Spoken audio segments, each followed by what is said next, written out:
Alright, thank you again for joining us this morning for 1 Million Cups. I'm your host, Trezzy.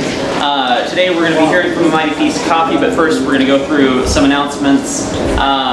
First off, if you don't already, make sure you grab the 1 Million Cups app and go check in so that we know everybody that's here. We do like to track our attendance.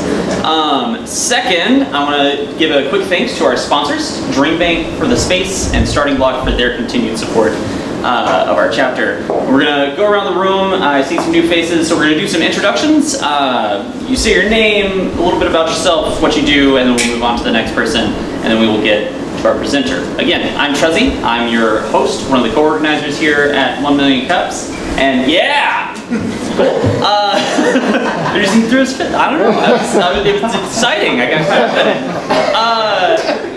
Yeah, I'm a software engineering consultant.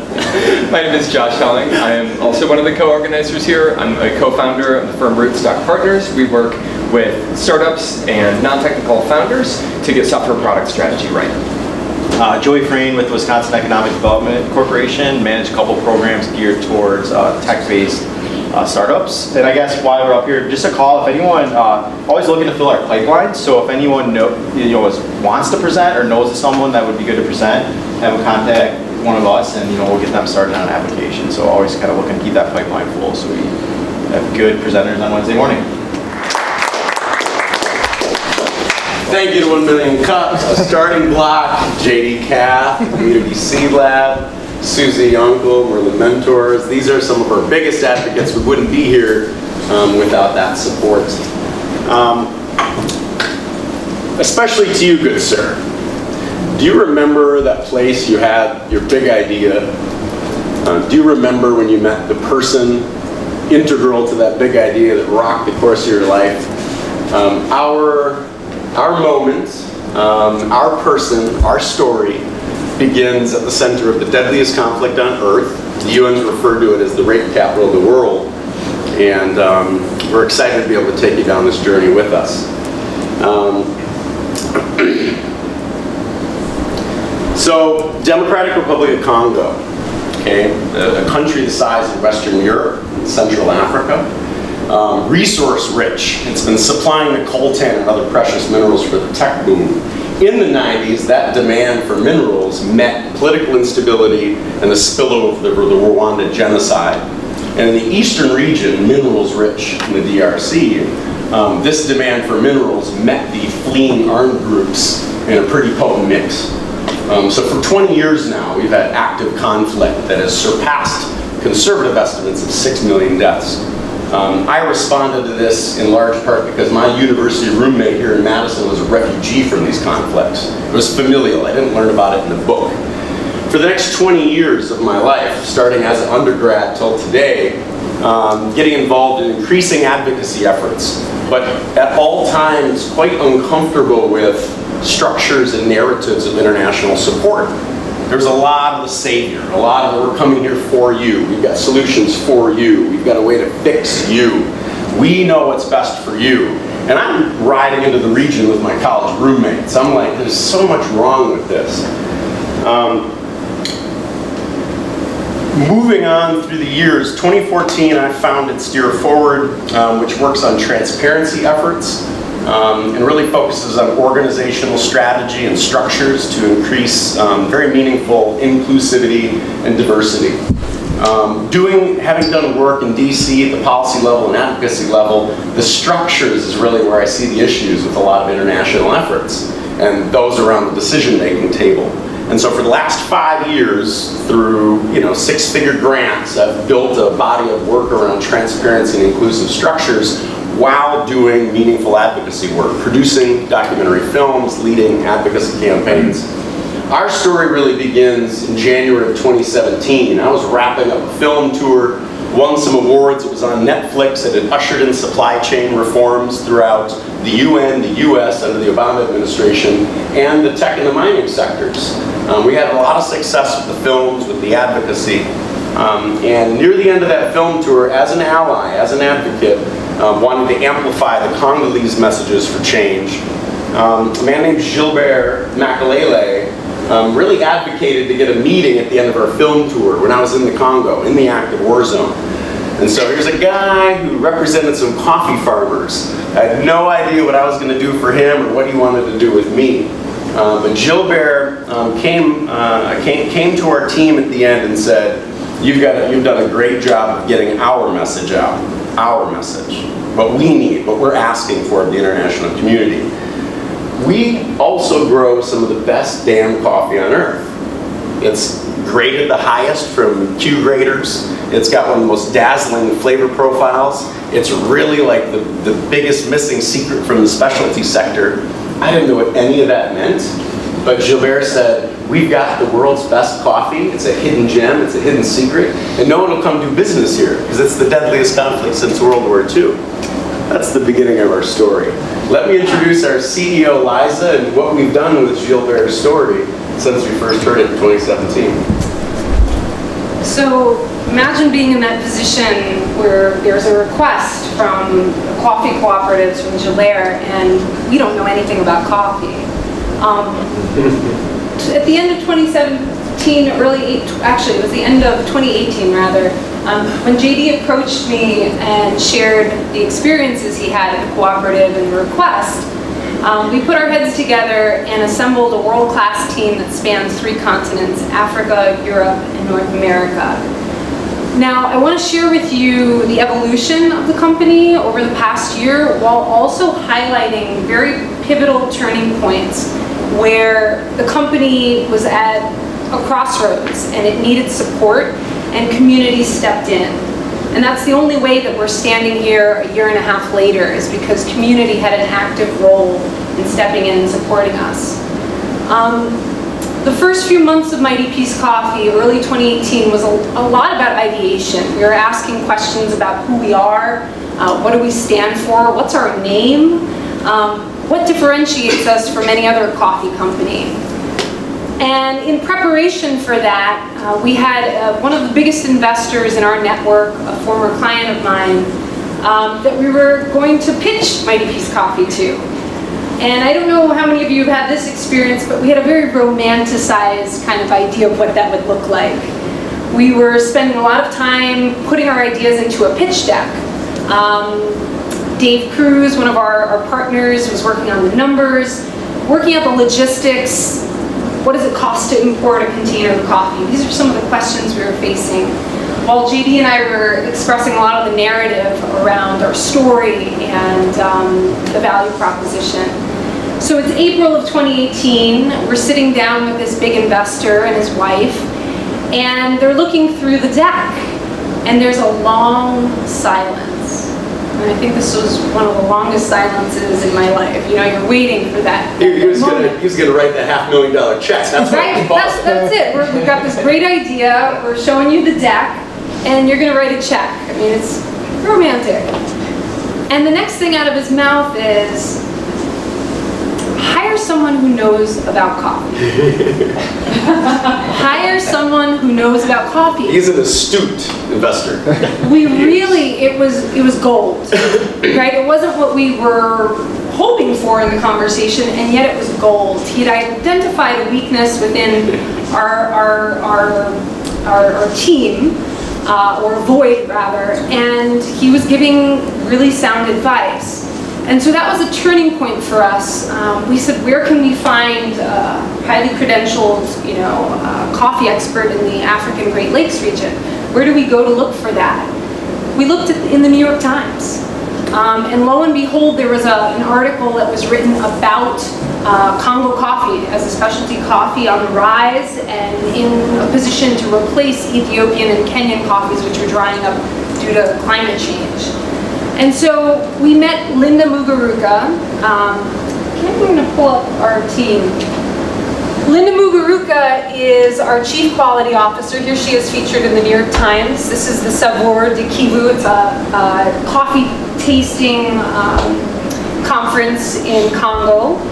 And Linda Muguruza, she is born and raised in the Democratic Republic of Congo. She's developed lifelong relationships with the farmers and cooperative members. She is a master's level agronomist, and we entrust Linda with selecting our coffee beans, cupping it prior to importation. She is a key key person in our team, and it's truly an honor and a privilege to work with her as Chief Quality Officer. So that was a turning point for her, for all of us really, is to onboard Linda, bring her into the team. And immediately we said, we need samples, Linda. Can you help identify a great partner for us to work with, a flavor profile that you think might work here in the United States? And Linda did. We imported our first bag of coffee, which became a sample bag, in which we were testing our market, really doing our market research to see our viability.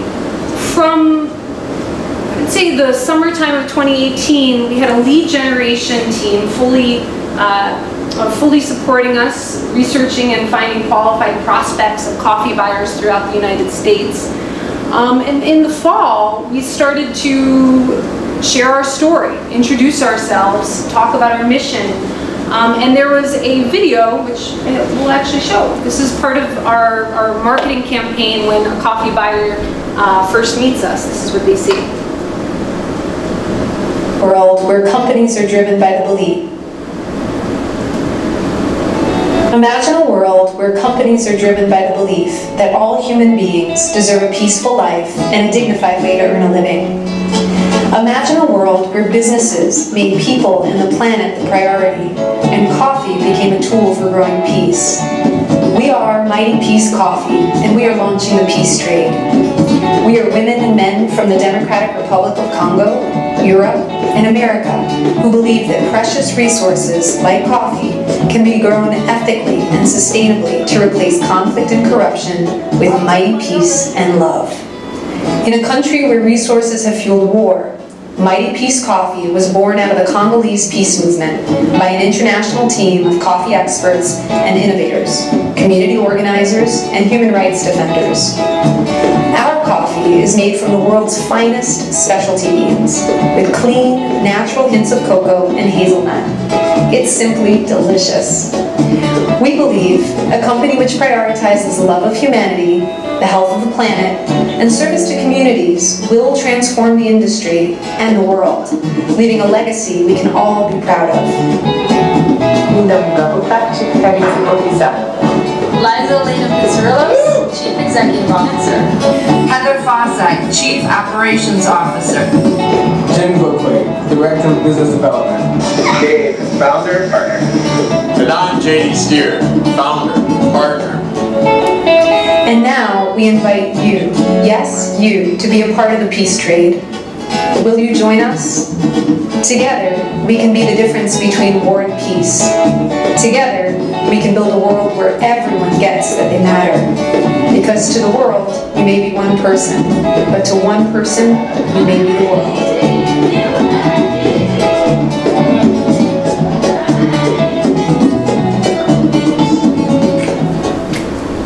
Yeah, so this was what coffee companies were receiving, and there was an overwhelming response to it, because this is not how the coffee industry is structured. It's generally speaking, it operates under brokers and larger importers, and there's not really a traceability to the coffee, to the source, and to the impact. And so what this shows is really our supply chain moving from Congo in the center of Africa, and our coffee is taken and carried over little boats of Lake Kivu, and then transported onto a shipping container in which it transports for a week, 7 to 10 days, to Mombasa, Kenya. From Kenya, it then moves down around South Africa, and then over a 30-35 day period, it'll reach our warehouse in the New Jersey area, and then goes out to different companies. So here we are in the fall of 2018, and we are getting a lot of feedback, a lot of response and inquiry and requests for the coffee samples. And we hit another critical turning point. It's December of 2018, and we convene on what we call peace building calls, which is what most companies call sales. So JD, myself, our Director of New Business Development, Jim Gokwe, we meet 2 weeks prior to the new year. And we ask ourselves, can we do this? You know, can we sell coffee? There's enough response, but can we actually sell this coffee? And this is a turning point from ideation, right? We're in ideation, we're in market research, and now it's like crossing that line of saying, no, we're actually a business and we sell coffee. The only issue is we also don't have our capital. So we committed to selling 40 sacks of coffee and raising $40,000 in 2 weeks. And this is during the Christmas holiday season, so it was an ambitious thing. I want you to picture JD, myself, Jim, calling companies and really saying, hey, this is your opportunity to join us in the peace trade and get some of the finest specialty coffee coming out of Congo. And we did. 40 sacks, $40,000, we raised it. And I just want to highlight, none of that could happen unless coffee companies were willing to take a chance. And this is community, again, stepping out of the norm, stepping out of brokers, stepping out of the structure, the way of doing things, and seeing a new model, a way in which coffee farmers are honored and respected and being paid livable wages, and have programs to help their families continue to grow and their children be educated. And it couldn't have happened without friends and family, which is where our pre-seed round came. So again, communities stepping in to support us and say, go Mighty Peace Coffee, go. So at the end of 2018, beginning of 2019, we meet with our supplier, Gilbert Makalele. We go to the Specialty Coffee Conference and organize an entire shipping container. That's 19 tons of coffee. It's a lot of coffee to import. 42,000 pounds. 42,000 pounds of coffee.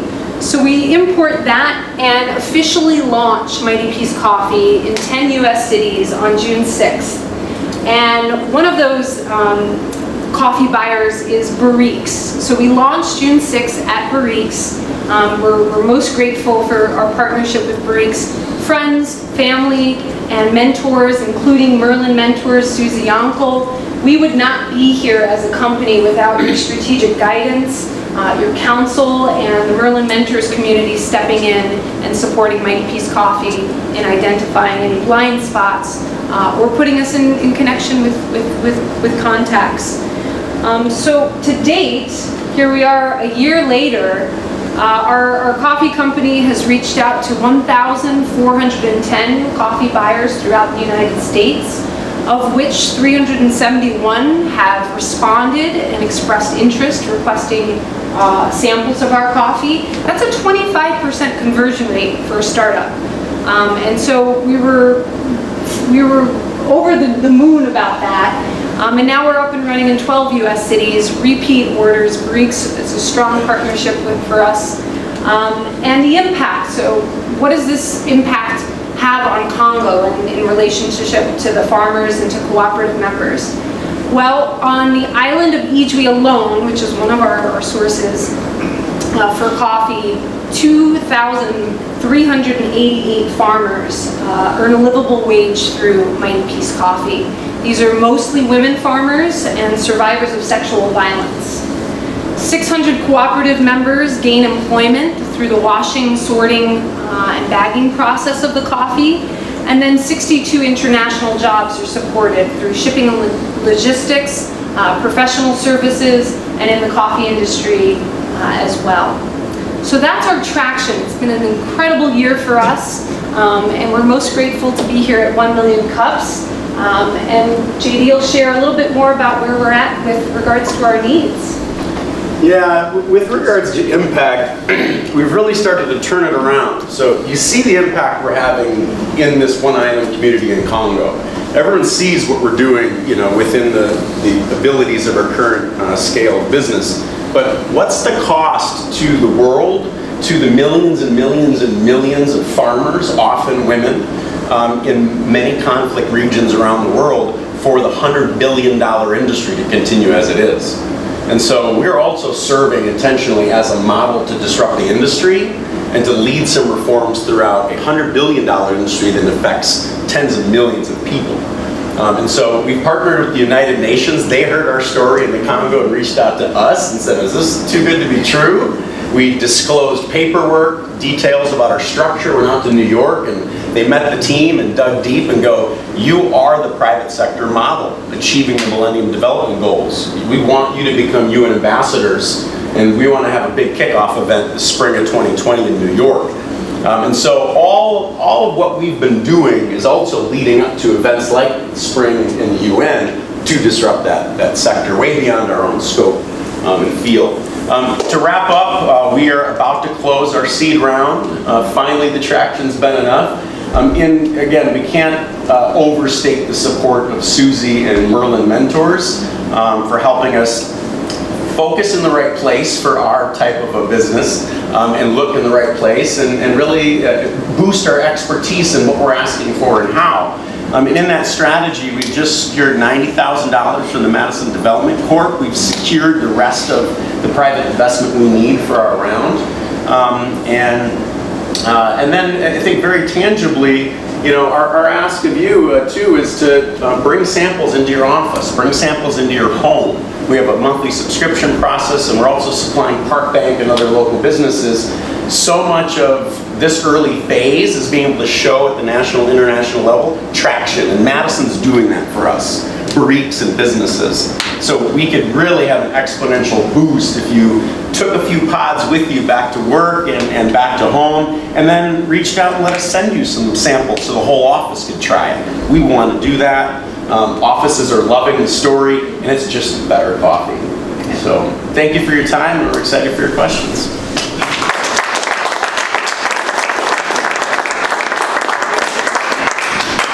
All right, questions? Danny? Tell us again about the Netflix special. Is it not on there anymore? It's on Amazon and iTunes, but it was a 2-year license agreement with Netflix, so it went down, I think, January of 2019. I produced I worked in the Obama White House, and then I met the Obama White House in 2009 was, I don't know what to compare it to, but it was exciting and hopeful, and just about everybody on the political aisle except the core of the Republican Party wanted to work. And so I got from the White House, came here from Madison to the White House, I got to meet Hollywood influencers, think tank influencers. I got to see the ecosystem of culture change from the inside. I got to see who kind of comes in and moves people.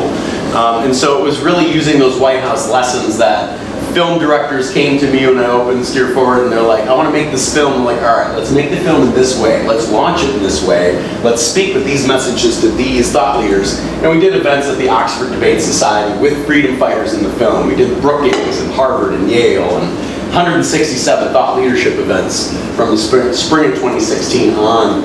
And we were cited as the difference maker in getting President Joseph Kabila to step down from power. We did shuttle diplomacy at the Vatican. The Vatican's a huge power broker in the Congo. We worked with political leaders throughout the United States, Europe, and Canada. And so it was When Elephants Fight, It's the Grass That Suffers. That's the name of the film, When Elephants Fight. You can find it on Amazon and iTunes. It's on my website, steerforward.com. And it really was the lightning rod, I think, that got enough attention for those reforms at the UN and US state levels and within the tech sector. Apple took a leading charge, invested millions and millions of dollars. We think tens of millions, but Apple will never tell you anything. But they did. They invested the money to certify their supply chain, and by doing so, it was a watershed moment throughout the tech sector. Intel CEO Brian Krzanich met with us and got up at CES, the world's largest tech show, in Vegas in the spring of 2013, and said, we've got murder and rape in our minerals to the whole tech sector.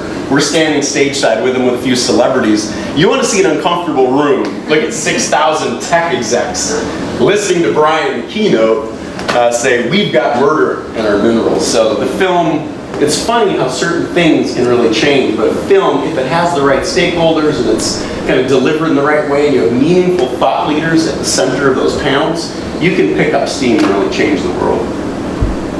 Since you brought it up, has the change in leadership had any kind of positive effect on the country or you? Tons. Tons. Matters a lot less for me, but for the folks on the ground who I've been supporting, it was the first nonviolent, peaceful transfer of power in Congo's history. their first democratically elected leader, Patrice Lumumba, a real Nelson Mandela figure, was murdered within a year by the Belgians and the CIA. That's in 1961. And so for these many, many decades, they've never had democratically a peaceful transfer of power. The few somewhat democratic elections they've had have been deeply flawed. And so this is the first time that the international community really rallied around civil society, and the international community brought all of the meaningful stakeholders to the table. And the president of Congo felt the pressure. His constitutional mandate had expired. He didn't schedule elections. We were 2 years past the election date, and that alone, nonviolent pressure, got him to step down. So the sense of empowerment and agency is palpable, and it's hard to overestimate that for a people, that they were able to work together in the leadership. They led the movement to get international support behind them and actually get him to step down. So new president, new administration, it's way too early to say what that's going to do, but a lot of positives for being able to see that change. It's a very early democracy in a very troubled region. And so my heart goes out to anyone in political power trying to do something good. It's hard enough trying to lead this country with some of the most established institutions on earth, but we're behind them. How much is your seed round and what are you doing with it? We're raising $275 by next month, and that's enough for us to get inventory in regional warehouses. Right now we're shipping out of New Jersey, and for smaller roasters like Barriques, and we want to get into 50 cities, not 12, we really got to have stockpiles regionally near everybody. Shipping is kind of the big margin maker or breaker in the industry, so we've got to have our inventory close to everybody. So the main part of the seed round is to buy enough coffee to have it regionally distributed and hire our first full-time staffers. Mostly inventory, and I think unlike most businesses, there's no R&D in this. You know, marketing, it's our own store, our own labor, and we really do divide up kind of sales and operations. This is really to get inventory and have inventory in places. So that's a good pitch for investors. Like, you're paying for something that we're going to make money off of. And that's really the stretch for us, is to get to that point to say, your investment's tied to this, and it will make money. I don't know much about coffee and all that, but I've heard just from the health industry, people having issues with mold in the coffee. Do you have any systems in place for when you have longer times that they're sitting in warehouses and things to prevent that? Lots. It's a Central American issue primarily, but for us, you know, we put our coffee in grain pro bags and store them in the industry warehouses and take all those loads. But there's no mold hasn't shown up. Yeah. In Congo coffee.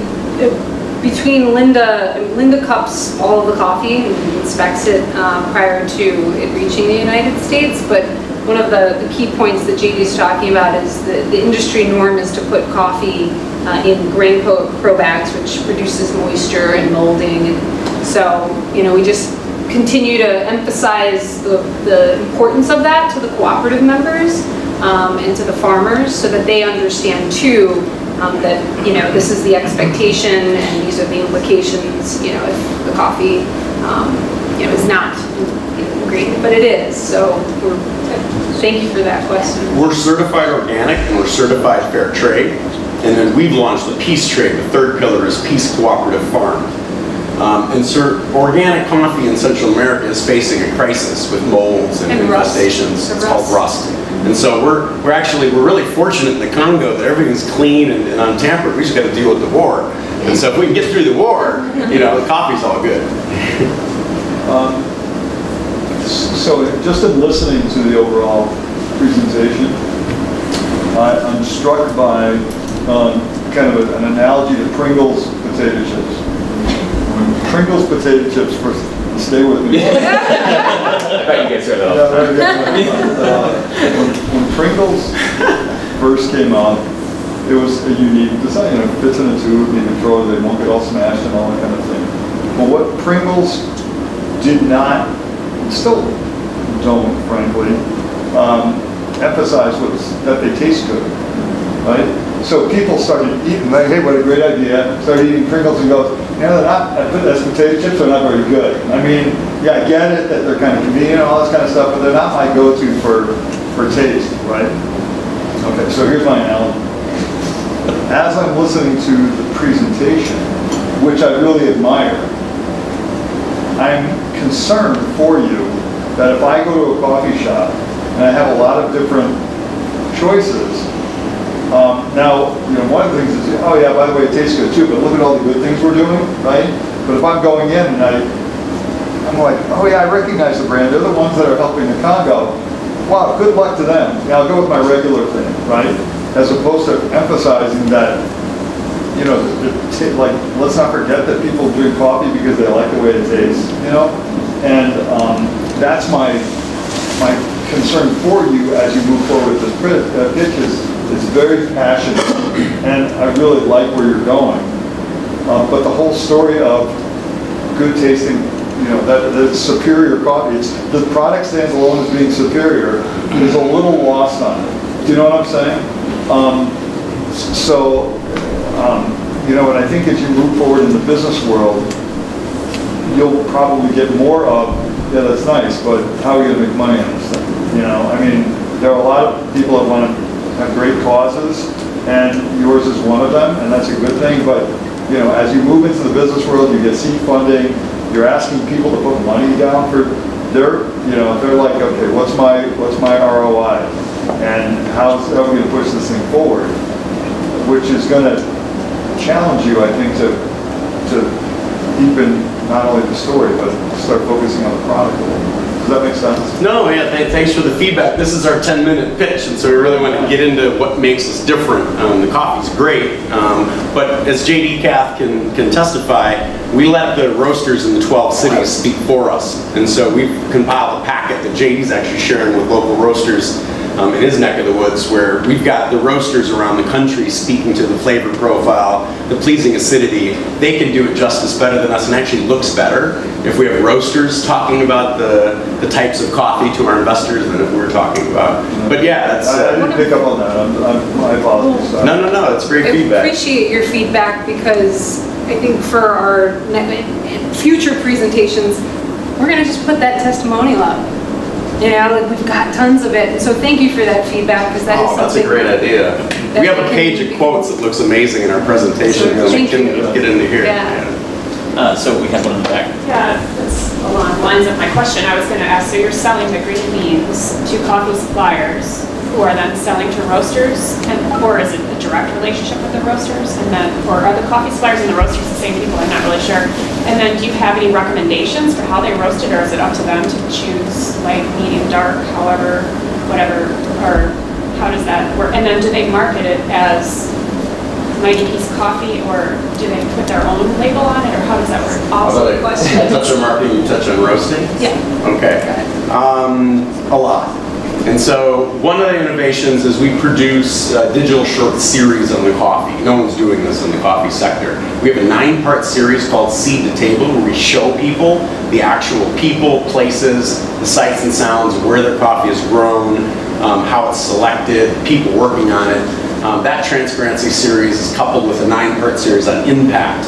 So people speaking directly to camera. My favorite is an elder woman saying, we all go to the bank together when they wire money from the US. We all see the deposit together, and we're all paid equally. So there's 9 stories like that. So one of the things we do for buyers, which we don't roast our own coffee. So we sell to roasters, and we also sell to suppliers of roasters, B2B. Barriques roast their own coffee, so they're a great avatar of a smaller company that directly roast themselves. We're also looking to bigger buyers that supply, the Barriques of their region. We offer to put a buyer's logo on those digital short series and give them that piece package when they make a purchase, and so they can release the heavy investment of our marketing materials as their own materials to help them get into the peace trade.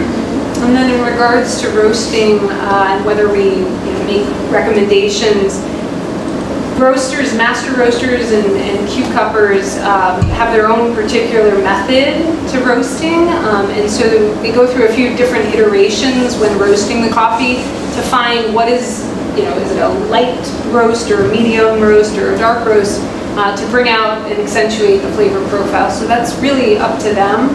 But we've heard the feedback has been, after a few different roasts, they really find their sweet spot for how their customers really like it. So we're also evolving in our sensitivities to the sector.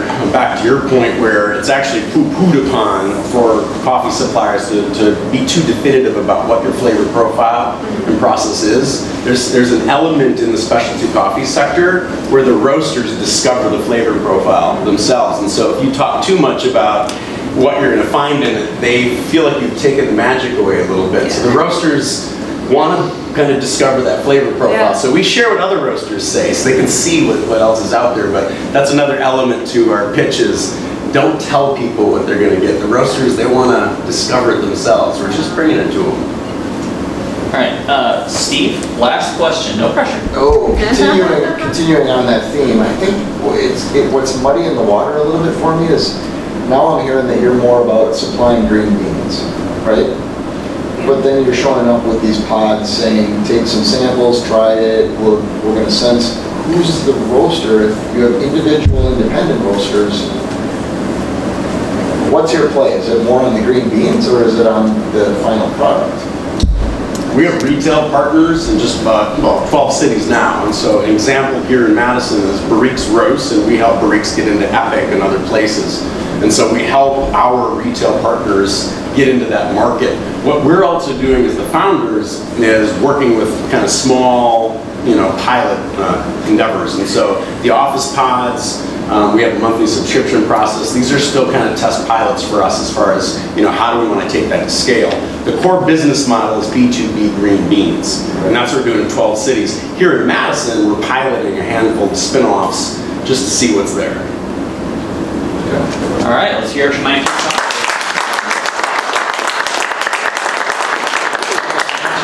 Will the two of you be hanging out for a little bit after the presentation? Great. So if anybody wants to say hey, grab a business card, anything like that, feel free to pop on up. Quick reminders, if you haven't already got it, go ahead and grab the 1 Million Cups app and check in. And I'm losing them, so have a great rest of your day.